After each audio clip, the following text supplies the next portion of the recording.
Hello and welcome. Let's begin with our virtual housekeeping. Mute your mic when you're not speaking. Please have your video turned on at all times. If you want to be anonymous and keep your video off, you're more than welcome to do so. Please use your headset if possible, especially if you're in a crowded and noisy area. To ask a question, use raise hand button. Usually you will find this button on your Zoom control bar. Alternatively, you can use the chat box and ask a question as well.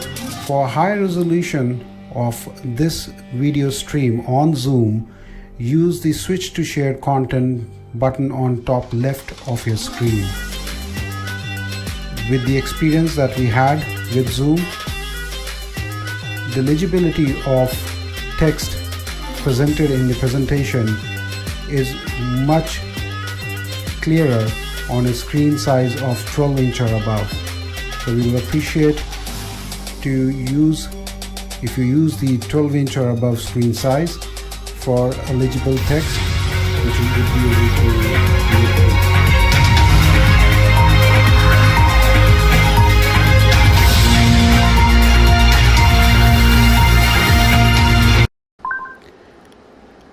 Hello and welcome to you all. I believe I'm audible today. We had been having some issues with our audio. Let me just check, take a feedback from our colleagues on Zoom, and I'm already taking feedback from the other media platforms, social media. Welcome to you all, and congratulations. You took out time for your personal development, and you are committed to it for at least 30 minutes. In our case, for this cohort, it's 15 minutes. So we are APMP is the this session is for APMP, which is for Association for Proposal Management Professionals. These are those professionals which communicate the organization's target, as in their bids, to the let me just see if I'm getting a feedback. Okay, just want to check on the other social media. I think we are good.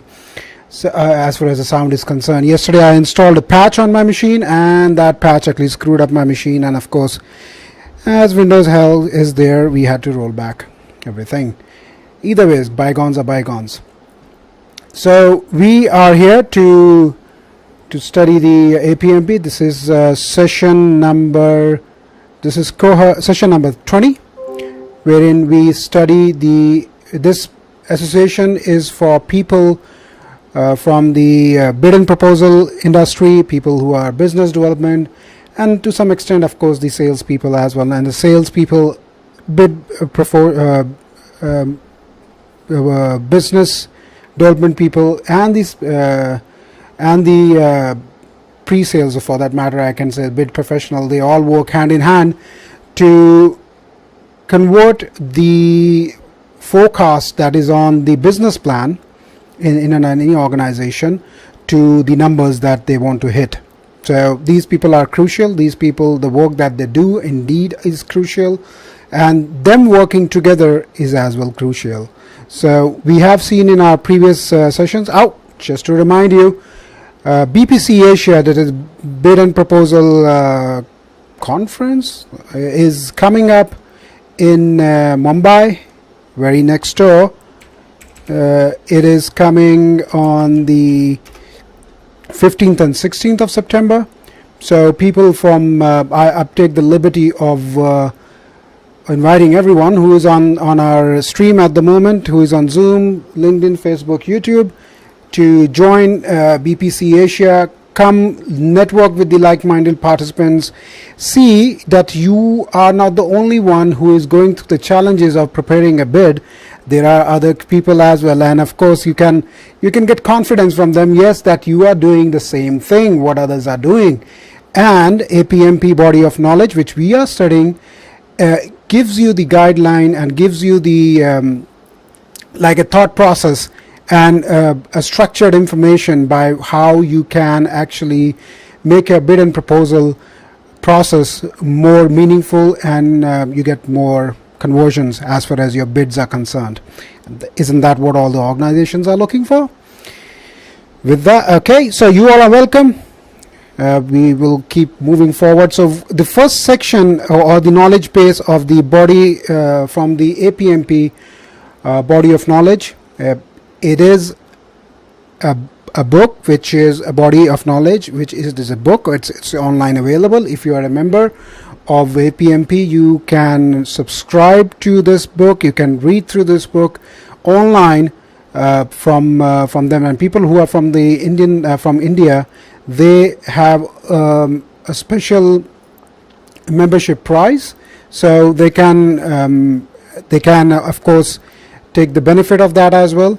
And just to let you know that the BPC Asia, there's on 11th midnight India time, the early bird price will be finishing at it's $110 at the moment, and then the price will increase to $300. So you better get going on to it. People nearby, and of course from Middle East as well, you're also welcome to attend it and make the most of it. So the second, in the understanding business development, we saw and we read that how an organization, maybe a part of the organization, maybe a process of the organization, changes itself from an unknown position to an established position where it has become a de facto in its marketplace. So I will take some examples like Xerox. That's one of the example. If you talk Xerox, this thing that comes to your mind is the print and the photocopying machines.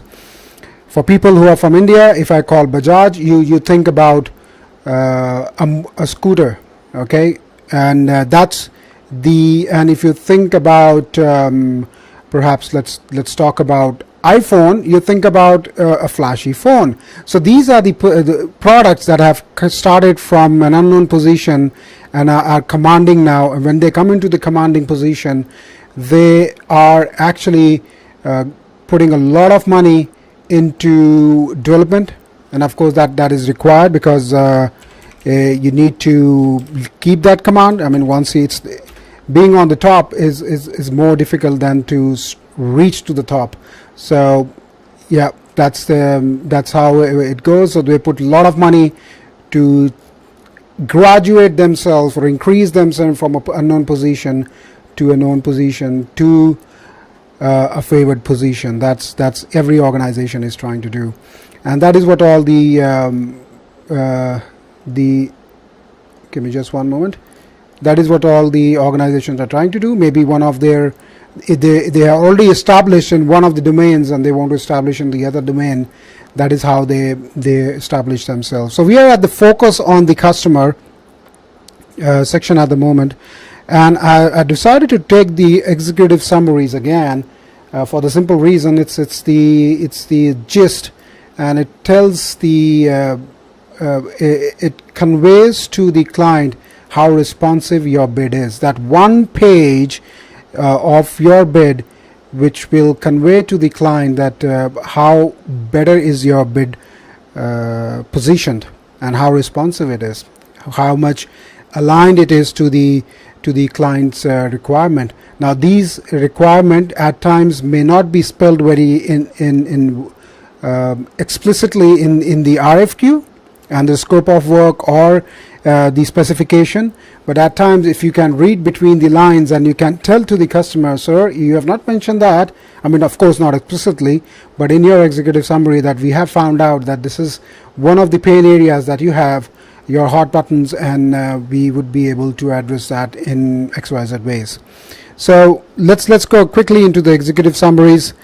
Of course, when you're doing, again, best practices, you start doing your executive summaries very early and to ensure the customer focus. Now this can be, when it comes to very early, it also means when you're doing the as I say, that when does the project start? The day the customer, the major stakeholders, thinks about to either prepare to build a building to develop a software, or they identify their problem, and their problem needs a solution, perhaps change in their organization in terms of process and all.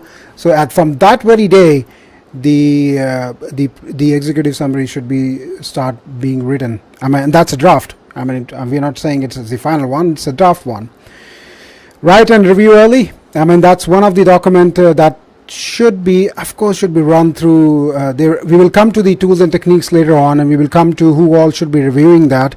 That's a very important part. Reviewing is a very important part, because the writer who writes it, he's under stress. He needs to, or she needs to, complete that write-up with very less information, and at times he is not as close to, or she is not as close to the client as the sales executive or the sales team or the business development team is. So they might want to articulate some of the information better, so that their tender or the bid looks responsive. Use your executive summaries to make an impression. Of course, it's an impression, one pager. Everyone can take out time to read one pager. It's more or less like your elevator pitch written onto a page. Clearly indicate your proposal responsiveness and compliance, how your proposal is responsive and how you are complying to it. Perhaps you want to use facts. For example, if there is a financial, it is required in the bid that you showcase your financial strength, that you can take the bid from, you can take the project once you've got the project or the process. At least you can invest 50% before the time you start getting your payments from the client. So you need to give your financial stability, that yes, you can invest into this project. You can get the resources if you don't have some, or you can piggyback onto some other organization who has these skills, and you would be taking them onto yourself. Assign writing and review responsibility strategically. That's what we discussed already, and we will be looking at it in a later stage of the body of knowledge as well, when tools and techniques starts coming up and review cycles coming up. Mirror your executive summary themes in the proposal, cover, title, and cover letter. Now that's very important. Now what it's trying to do, it's a basic definition of beauty. We as a human being like things symmetrical. Okay, so if they find this symmetry between your proposal, cover, title, and the cover letter, your fonts are the same, the font width is the same, the color is the same. If you mirror that into your mirror that throughout, it's going to give your customer more confidence. I mean, it's nothing that very explicit. Some of the customer might even want to overlook it, but it does give. Now these are the best practices. Some of the misconception about the executive summaries: it is not a summary of your proposal. So it's not a proposal summary, like, and it's not your corporate history, include your corporate history into the executive summary as well, wherein you start going, oh, we have done this project, and so on and so forth. You just need to make sure that your tender, your response to the bid is being replied to. Okay.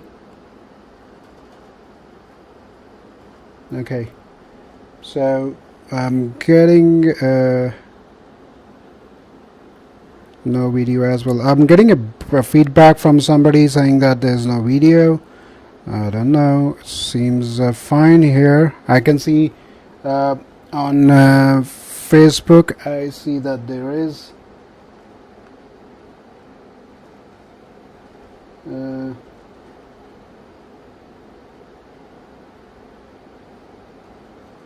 as far as I'm concerned, Vatish, you have joined in on LinkedIn, and I can see on the LinkedIn that the video is very well working. I don't know which video are you referring to. Are you referring to the NFPA 101? It would be beginning very soon, again in 15 minutes. Okay, so up until so that's about the executive summary, and we need to that's all for the day. In our next session, we would be looking at the feature, benefits, and discriminators of your bid, and that is the focus on the customer. Under the focus of the customer, we have still not started compiling our bid. That is what we are discussing at the moment. Okay, so with that, we come to the end of our session today. You have been a very awesome audience. Ritesh on LinkedIn, thank you very much for reaching out. Apparently, one of VA 101 is starting in another 15 minutes. And it would be live broadcasted everywhere on LinkedIn, YouTube, and Facebook, and of course it would be as well on Zoom. So with that, take care of yourself. Up until next week for APMP, goodbye.